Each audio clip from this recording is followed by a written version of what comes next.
2일 후에 여호와의 종 눈의 아들 여호수아가 110세에 죽음에 그들이 그를 그의 기업의 경내 딥낫세라에 장사하였으나 딥낫세라는 에브라임 산지 가스산 북쪽이었더라.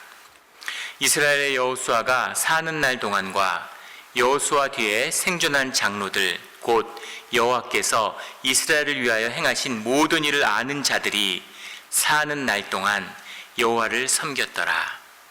또 이스라엘 자손이 애굽에서 가져온 요셉의 뼈를 세겜에 장사하였으니 이곳은 야곱이 베크시타를 주고 세겜의 아버지 하몰의 자손들에게서 산 밭이라. 그것이 요셉 자손의 기업이 되었더라.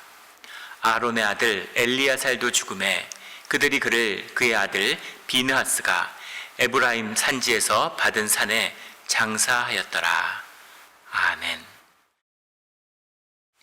오늘은 우리가 나누어 왔던 우리 여호수아의 말씀의 마지막 장이죠. 여호수아의 죽음으로 이 여호수아의 이야기 그리고 출애굽의 이야기가 끝을 맺는 것입니다. 중요한 그런 역사적인 순간에 와 있는 것이죠.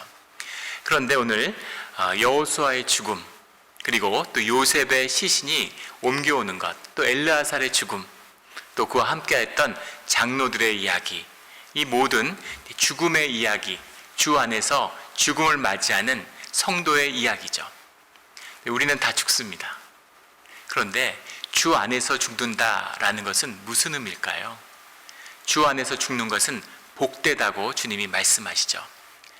우리가 나누고 있는 일일 묵상 가운데 나누고 있는 계시록에 성도들에게 주어진 7가지 복 가운데 하나가 주 안에서 죽는 죽음입니다.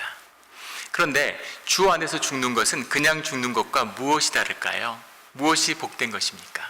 오늘 주 안에서의 죽음의 그 참된 복을 깨달아 만나는 또 그것이 우리의 것이 되는 이 시간이 되기를 주의 이름으로 축원합니다. 아멘. 오늘 본문 여호수아서 24장 29절에 보면 2일 후에 여호와의 종 눈의 아들 여호수아가 110세에 죽음에 110세에 죽었다는 것은 요셉의 죽음의 나이와 같죠. 그리고 여호와의 종이라는 것은 우리 여호수아서 1장 시작할 때 나왔던 모세가 받았던 그런 호칭입니다. 여호와의 종, 하나님의 일을 하는 이 여호수아가 그의 모든 일들을 끝마치고 110세에 죽었다. 이 장수가 주님이 주시는 축복임을 믿었던 이 이스라엘 사람들에게 오늘도 마찬가지죠. 이 여호수아의 삶은 복된 것이었다라는 의미가 있겠습니다. 그런데 여호수아가 산 110세의 죽음이라고 하는 것은 또 다른 특별한 의미가 있죠. 그것은 30절에 나오는 그들이 그를 그의 기업의 경내 딥낫세라에 장사하였으니 딥낫세라는 에브라임 산지 가스산 북쪽이었더라. 갈렙과 여호수아는 정찰을 하고 진실하고 정직하게 주님의 일을 수행했던 그 상으로 땅을 약속받은 것이 있습니다. 그래서 자신이 약속받은 땅, 주님에게 받은 땅에 묻히게 된 것이죠. 그래서 그의 믿음의 선조들이 그 가나안의 부족들에게 돈을 주고 산 땅, 자신의 작은 묘지들에게 묻혔던 그것과 달리 주님이 자신의 영원한 분깃으로 주어진 자손들에게 주어진 주님이 약속하신 그 성취된 땅에서 자신의 삶을 마쳤다라는 의미가 있죠. 그래서 주님의 일을 주님과 함께하는 그의 생애, 이 여호수아의 삶은 위대한 것이었다 이렇게 이야기할 수 있겠습니다. 정말 복되고 여호수아처럼 살고 삶을 마칠 수 있다면 얼마나 좋을까 하는 이런 부러운 생각이 들어요. 주님이 주셨던 모든 약속, 아브라함에게 주셨던 모든 약속을 성취하고 그 끝을 보고 주님이 약속하신 땅에서 그 축복의 땅에서 그 삶을 마친 것이죠. 이런 복된 삶을 우리 모두도 받게 되기를 주의 이름으로 축원합니다. 아멘. 삶이 이러면 얼마나 복되고 좋겠어요. 그런데 이 여호수아가 누렸던 특별한 복과 주님이 함께 하시는 이 축복 가운데에는 오늘 말씀 가운데 나오는 2일 후에라고 하는 이 말씀처럼 2일 후에라는 게 뭐겠습니까? 22장, 23장에 걸쳐서 24장까지 이어지고 있는 여호수아가 마지막에 피의 절기와도 같은 그 이스라엘에게 남기는 유언입니다. 이것은 주님이 주시는 말씀, 여호수아가 자신의 온 삶과 생명으로 받은 말씀이고 살아낸 말씀이고, 그리고 자녀들이 결코 잊어서는 안 될, 영원히 붙들어야 될 믿음과 신앙의 비밀이 들어있는 그런 말씀이죠. 그 말씀이 무엇일까? 그 말씀의 비밀을 붙들어야 되는 것입니다. 오늘 31절에 보면 이스라엘이 여호수아가 사는 날 동안과 이렇게 되어 있죠. 그리고 여호와께서 이스라엘을 위해서 행하신 모든 일을 아는 자들, 이 여호수아와 함께하고 주님의 역사에 동참했던 자들, 여호수아 장로들, 그들이 사는 날 동안 여호와를 섬겼더라. 사는 날 동안과 사는 날 동안, 왜 이런 표현이 나왔을까요? 여호수아가 떠나고 여호수아와 함께했던 주님의 모든 일을 아는 자들, 이 아는 자들이 사는 날 동안은 주님이 함께 하셨는데, 그들이 떠난 다음에 이스라엘은 결국 주님을 잊어버렸기 때문이죠. 이것이 사사기의 역사고 유대의 역사고 이스라엘의 역사의 또 다른 시작입니다.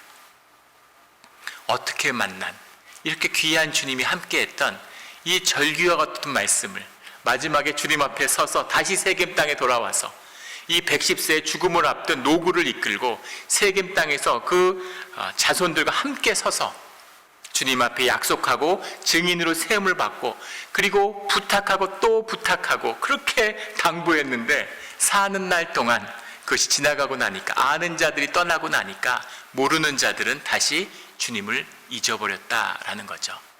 제사도 드리고 성전에서 소도 갖다 바치고 여러 가지를 하지만 주님이 함께하는, 이 주님이 함께하는 축복을, 복을 잃어버린 것입니다.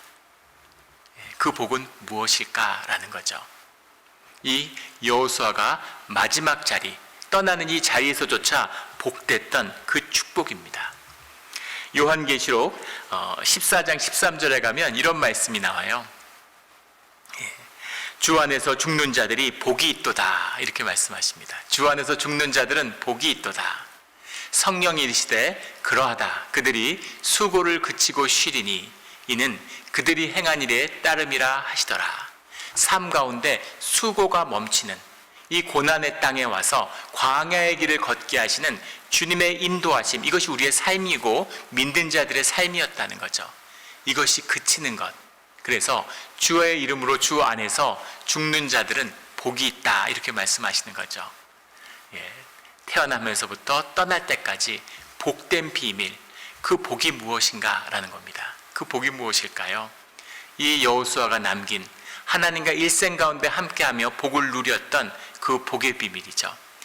여호수아가 남겼던 가장 핵심적인 복의 말씀 가운데 첫 번째 것은 여호수아서의 처음 시작하면 나오는 1장 6절, 7절, 9절에 나오는 바로 담대하라, 이런 말씀입니다. 강하고 담대하라. 강하고 담대하라. 강하고 담대하면 땅을 차지하게 된다 말씀하죠. 7절에 강하고 담대하면 너희가 형통하게 된다. 8절에 가면 내 길이 평탄하게 된다. 9절에 가면 강하고 담대하라. 하나님이 너와 함께한다. 이렇게 말씀하시죠. 주님의 중요한 세 가지 축복의 말씀이세요. 너희와 함께할 것이다. 너희가 땅을 차지할 것이다. 너희의 모든 일이 형통하게 될 것이다. 이렇게 말씀하십니다. 이사야서에서도 축복의 말씀을 하고 계시죠. 계시록에서도 7가지의 축복의 말씀을 하십니다.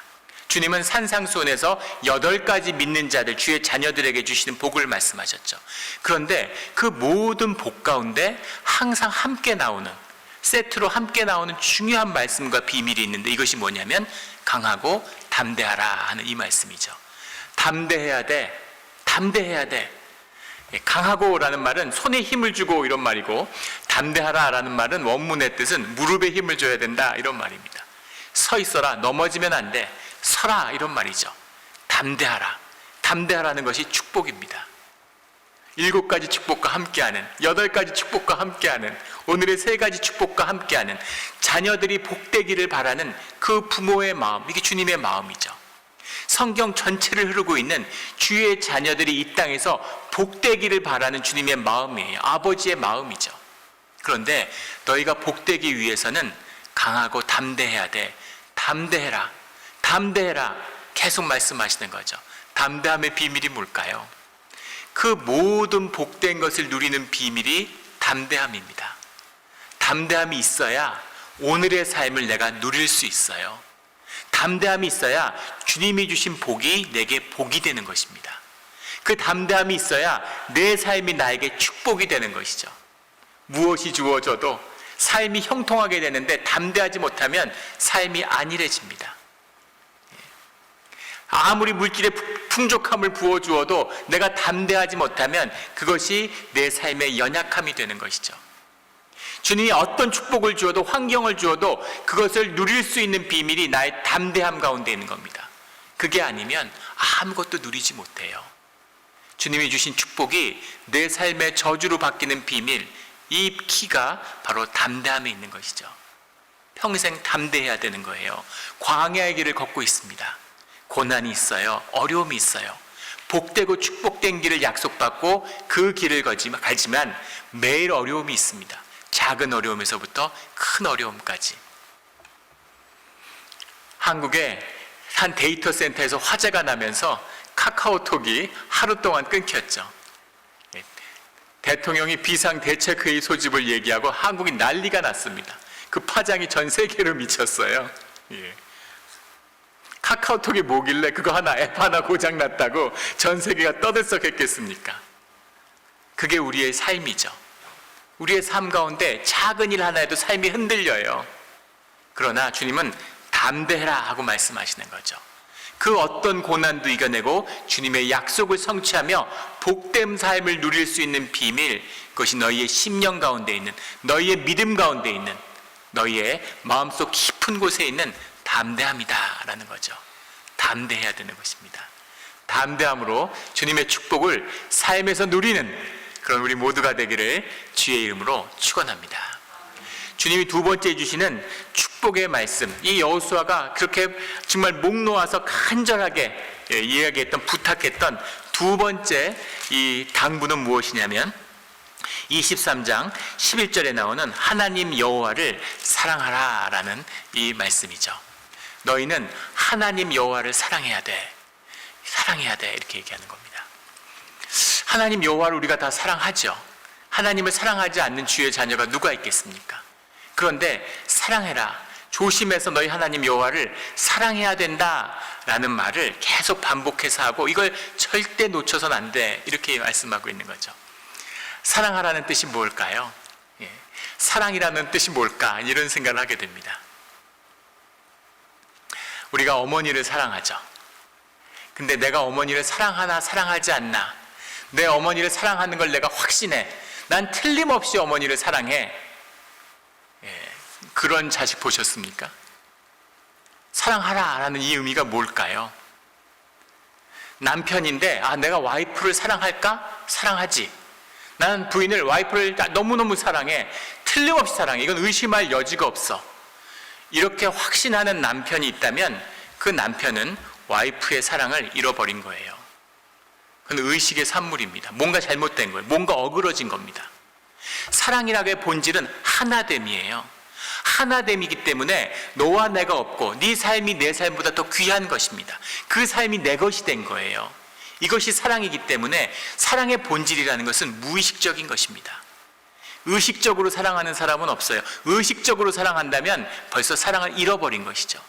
사랑하지 않기 때문에 사랑한다고 얘기하고, 사랑하지 않기 때문에 사랑을 잃어버렸기 때문에 사랑을 확신한다고 이야기하는 겁니다. 틀림없이 사랑한다고 얘기하는 거예요. 진짜 사랑은 사랑한다고 고백할 필요도 없는 것이죠.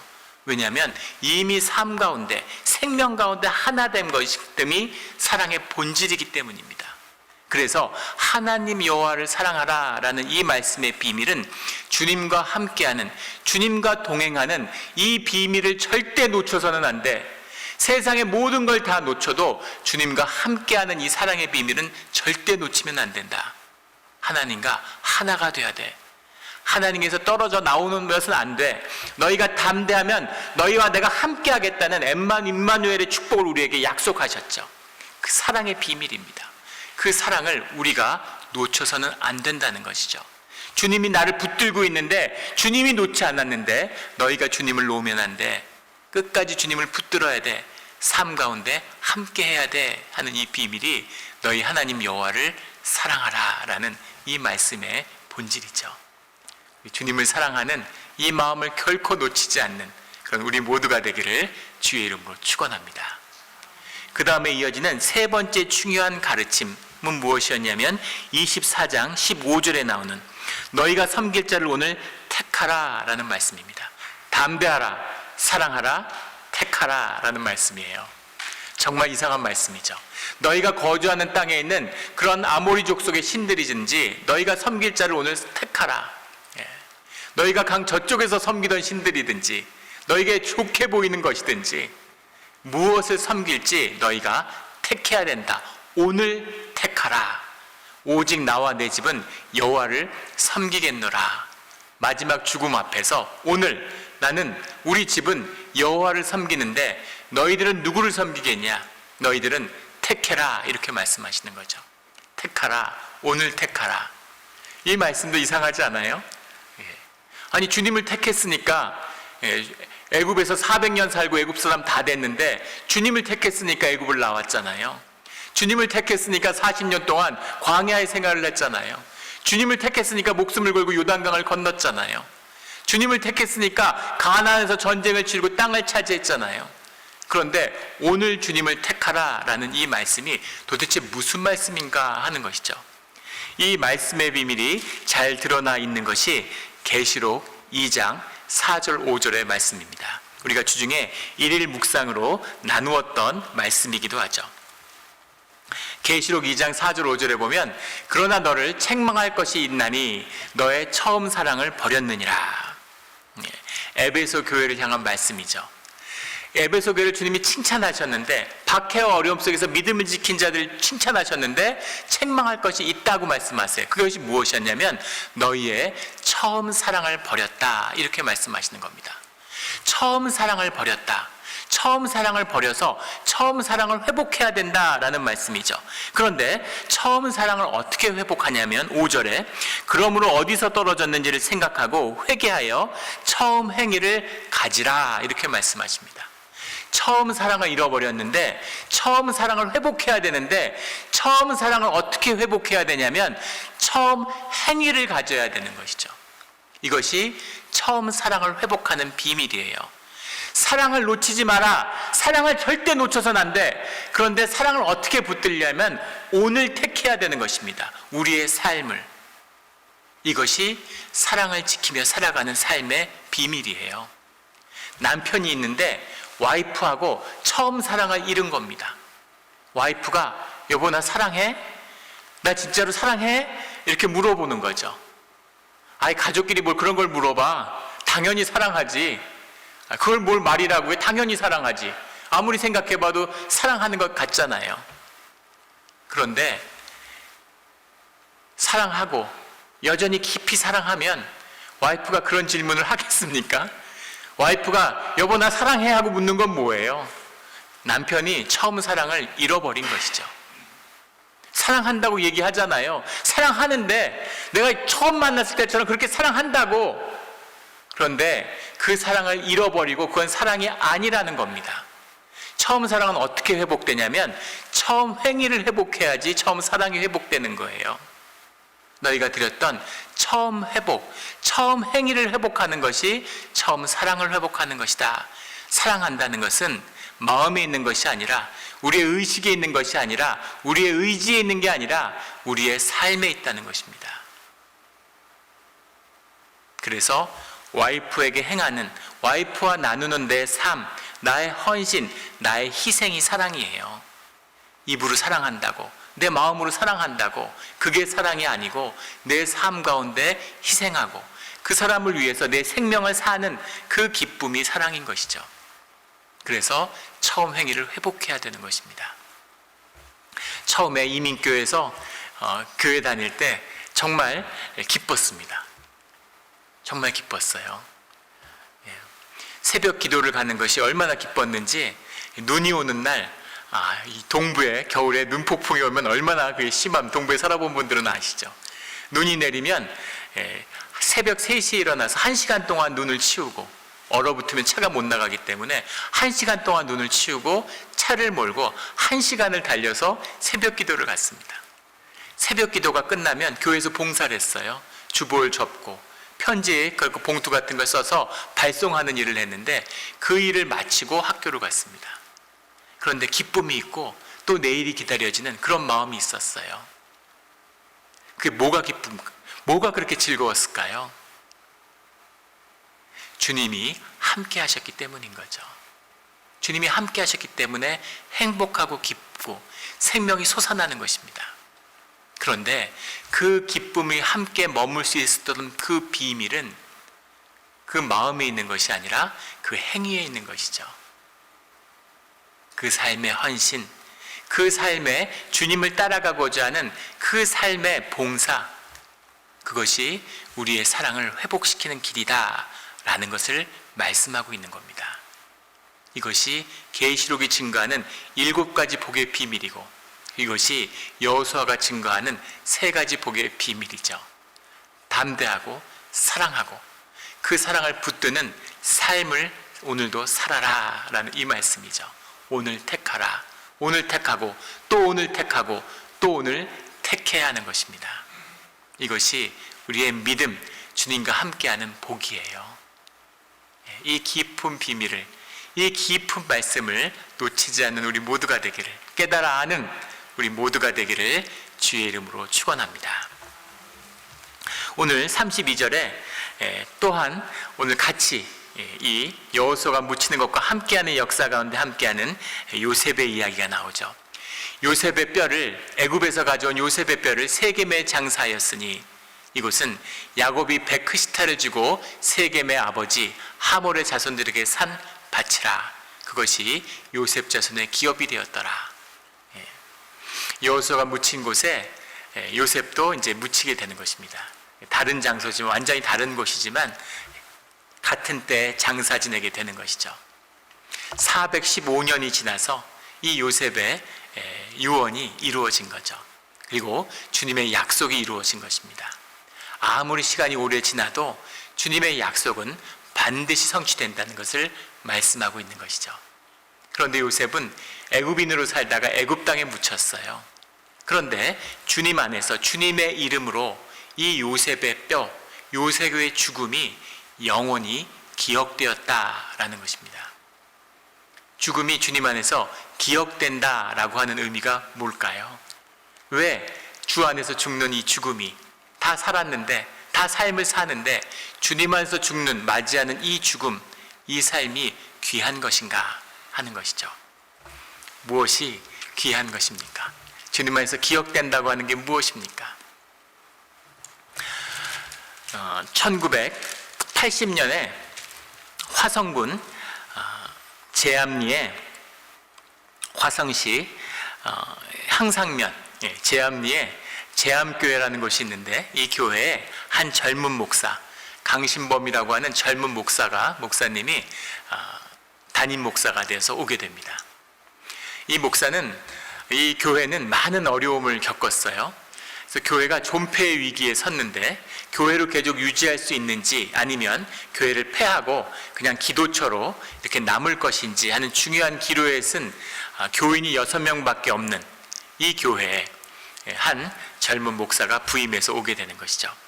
그 강신범 목사가 교회에 왔는데 교회가 많은 어려움이 있는데 교회가 되질 않는 겁니다. 교회가 되질 않아요. 왜냐하면 이 제암리는 어떤 소문이 있냐면 이 제암리의 다른 별칭이 예수 믿다 망한 동네다라는 별칭으로 불리고 있기 때문입니다. 그리고 제암교회는 예수 믿다 망한 교회라고 하는 닉네임을 갖고 있어요. 그 6명의 교인 중에 한 명인 전동래 할머니가 계신데 그 전동래 할머니의 남편이 그 교회에서 죽음을 맞았기 때문이죠. 1919년 4월 15일 3.1운동이 들불처럼 번져나가던 시기였고, 그리고 2주 전에 19년 3월 31일 날에는 화성군 화성 장날에 대규모 만세 시위가 있었습니다. 그리고 2주가 지났는데 그 일제 군과 경찰이 계속해서 조사를 하는 과정에서 이 화성시의 만세 시위를 주동하고 있는 것이 제암리의 제암교회라는 사실을 알게 됐죠.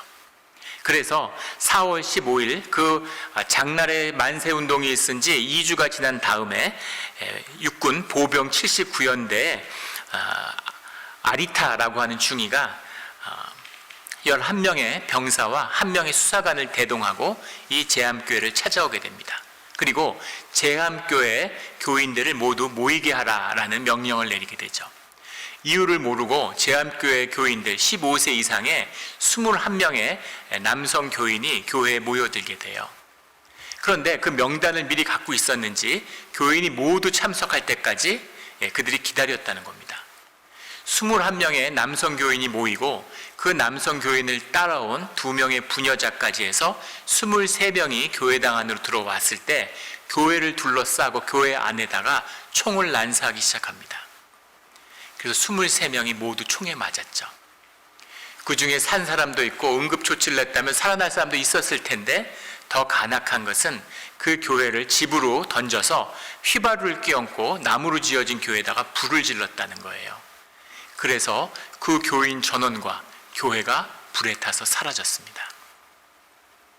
그 소문이 퍼졌고 며칠 뒤에 그곳에 현장을 찾아온 서코필이라고 하는 목사님, 스카필드라고 하는 미국의 선교사죠.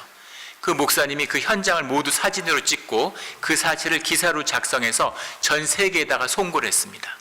일제가 무슨 짓을 하고 있는지. 근데 이것이 큰 이슈가 되죠.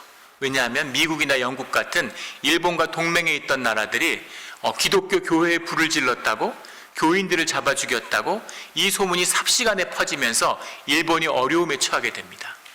그래서 그 불과 닷새가 지난 시점에서 조선 총독이 현장을 방문하고 그리고 위로금으로 유족들에게 1,500원의 돈을 전달하게 되죠.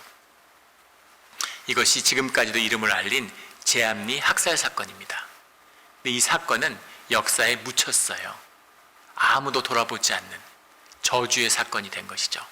그런데 이 교회에 부임한 강신범 목사가 당신의 교인이었던 전동네 할머니와 손을 잡고서 이 사실을 밝히기 위해서 찾아다니고 현장을 답사하고 그리고 문화재청을 계속 방문해서 이 일대에 대한 유적을 발굴하고 이 역사의 사실이 묻혀서는 안 된다는 신원운동을 시작한 겁니다.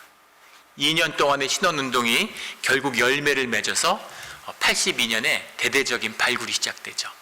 교회 터를 발굴했는데 그 제암교회 옆에 있는 교회 터죠. 빈 공터였는데 그걸 발굴하고 교회 터 안에서 엉겨붙은 23채의 죽은 시신이, 타담한 시신이 발견되었습니다. 이것이 공식적인 사적이 되고 유적지가 됐죠. 그래서 그것이 완전히 복원되고 23개의 검은 돌이 세워졌습니다. 그곳에 이사야서의 말씀을 따서 기억하라 라고 하는 이름이 새겨졌다고 해요. 기억하라, 잊지 말아라 하는 것이죠. 예수 믿다 망한 교회 예수 믿다 망한 교회를 둘러싸고 있는 예수 믿다 망한 마을의 주민들이 죽었으니까 마을도 망했겠죠. 그래서 죽은 얼마나 억울한 죽음입니까? 얼마나 비통한 죽음입니까? 그리고 남겨진 가족들이 어떤 삶을 살았을지를 한번 생각해 보십시오. 그런데 오늘 그 제암 유적지 가운데, 국가의 사적이 되어 있는 유적지 가운데서 우리가 기억해야 될 말씀은 주님의 말씀, 기억해라 라는 그 말씀인 것이죠. 그 기억하라는 것은 제암리의 억울한 죽음을 기억하라는 것이 아닙니다.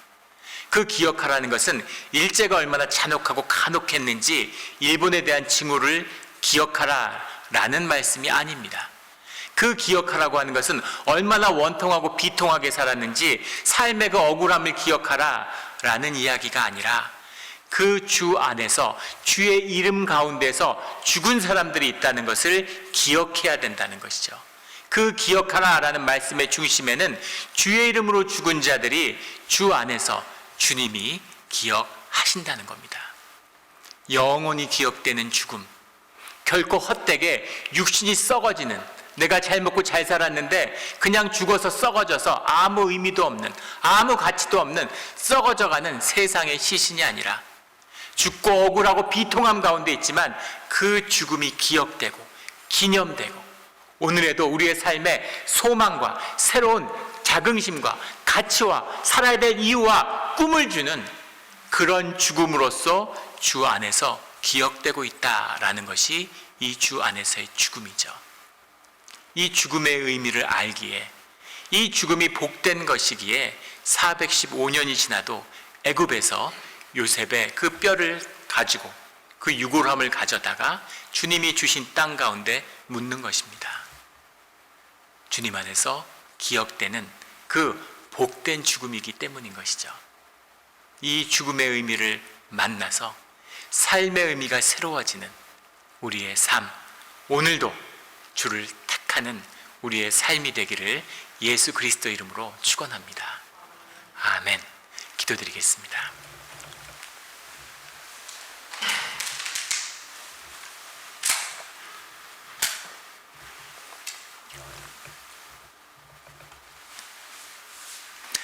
하나님 아버지 감사합니다.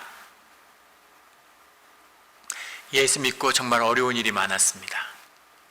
주님이 자녀를 복되게 하신다고 했는데 도대체 복이 무엇인지, 삶이 왜 이렇게 고달프고 힘든 것인지 알 수 없을 때가 많았습니다. 그러나 주님 안에서 담대할 때, 우리가 강하고 담대할 때 주님의 축복이 무엇이었는지, 그 숨겨진 고난 가운데 보화로 숨겨진 그 보물이 무엇이었는지를 이제는 압니다. 주님이 주신 이 복된 삶을 살아서 주님 안에서 우리의 죽음이 육신이 썩어지는 죽음이 아니라 주 안에서 기억되는 그런 복된 죽음이 되게 하여 주시옵소서. 감사합니다. 예수 그리스도의 이름으로 기도드렸습니다. 아멘.